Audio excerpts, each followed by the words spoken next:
Hi everyone, welcome back to the channel. And today we're solving for problem number 844, backspace string compare.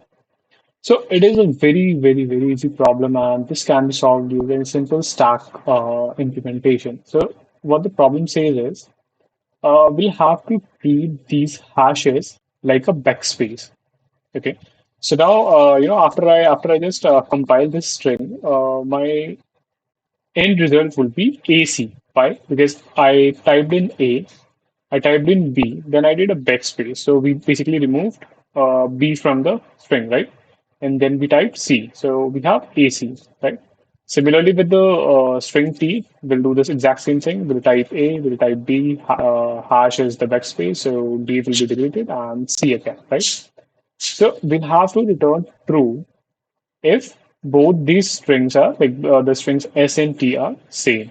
Okay, after compiling the given string. Okay, and false in the other case. Okay, if the strings are not same.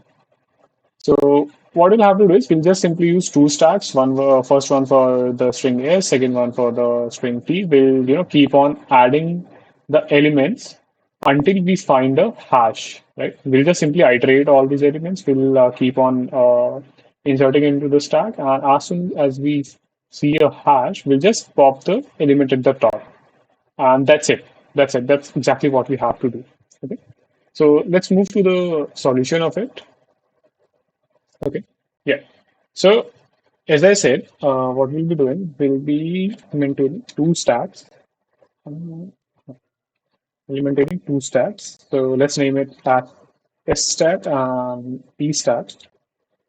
Now what I have to do, just iterate both the given strings. Okay. So I'm using a for loop for iterating the S string.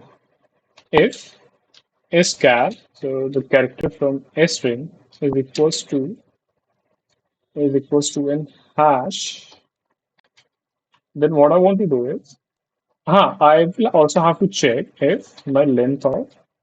So what I'm trying to do is like I'm trying if we even have an element in the stack or not. Okay, because if we won't have any element in the stack and we try to pop, we'll definitely get an error. And I think this is one of the test case for this problem. Okay, so start dot pop. Okay, otherwise, as I said, we'll just keep on adding the elements to our sorry as in to stack. Yeah, we'll keep on appending elements to the stack. I'm gonna simply copy the exact same code and we'll just update it for the string t. Okay,